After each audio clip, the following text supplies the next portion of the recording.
Hi, my name is Tiana Green, and today I'm going to share with you my SLP 6 School Improvement Keep Learning Professional Development at New Bern High School.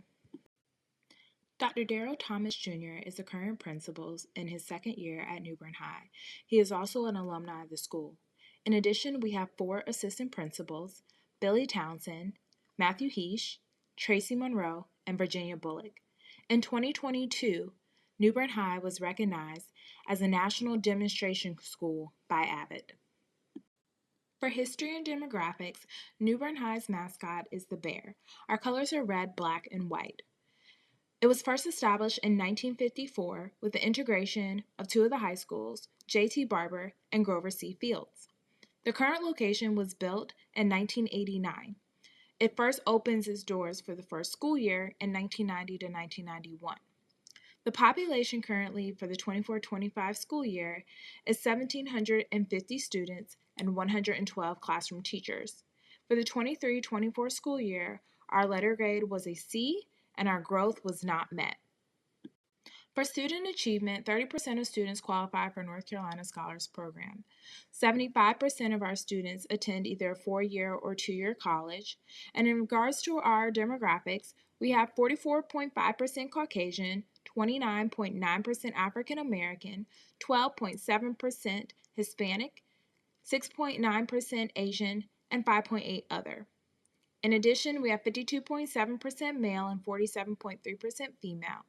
13.3% of our students are SWD, 7.3% ESL, and 13.4% are AIG. Initially, my project was going to focus on intervention periods after speaking with the administrative team and deciding that that was going to be a big focus. This was a new change with our school system and the first time that we would have this overall.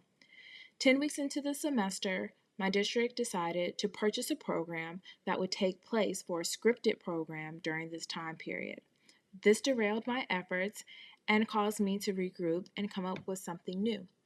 In discussing with my principal, we decided that professional development would be key. This is something that he previously wanted me to work with when I first came in as an instructional coach at New Bern High in January of 2024. I had already started working on the process, and so I had some survey and some data that helped with this overall. This is very helpful as I was out for maternity leave during this entire time, and so I had raw data to be able to work with to figure out what was going to be best. The administrators were obviously helpful in this process, along with the data manager, digital specialists, as well as input we gained from teachers.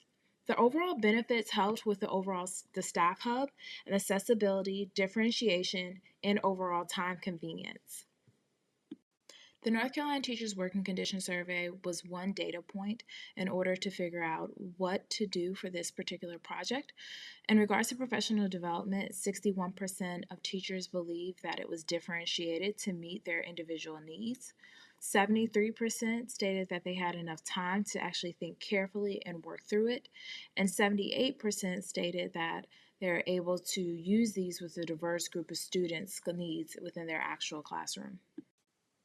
Teachers also provided a great amount of research as well in their survey that they completed for this. Initially, the administrative team came up with 7 different sources that they wanted for me to work on to help with professional development. Out of these, 71% stated AI, 66% stated ESL resources, 62% said discovery education, and 53% stated actively learn. Along the way, I was met by both positivity and negativity. For stakeholder language, that was positive. I had one teacher state that allowing yourself and others to see through different lenses allows them to overcome hurdles. In addition, I had a teacher state, I'm always looking for new ways to help students learn. Some of the negatives that I experienced were, I don't even know why we're in here, I've had enough AVID training, and I don't need this either. As well as, this better be a good use of my time, or I'm going to do absolutely nothing about it. LOL. Both these positive and negative languages helped me when looking at the research language. One of the things was that teacher receptivity has been suggested to be an important influence on successful innovation delivery. Another was that final researchers have identified training and receipt of ongoing support as important influences on successful innovation delivery. And lastly, it is also important to acknowledge that teachers are asked to take on many roles and responsibilities, and not all teachers are eager to take on a role in SMHP. All of these are very relevant, especially knowing that some of our teachers are currently teaching 4 classes and do not have a planning period at all. Knowing that what they actually receive and learning the information is what they can take back and have a positive influence in their own classrooms. Overall, this has had a great impact on the school. Despite its many challenges, it is beginning to get off the ground, and I look forward to it doing great things. For the fall 2024, we were able to establish the staff hub, curate resources, and get staff overall engaged, despite the many hiccups along the way. In the spring of 2025, I plan on continuing to add to this by creating the Canvas site, adding new resources, and discussing with the staff to figure out what will best service them for their 21st century skills. In addition, overall, when I look at the future, we want to make sure that we continue to add staff input, get staff development to help them be reflective practitioners, and even have opportunities for them to present professional development if they desire. We would like continued growth for our teachers to work well and harmonize together.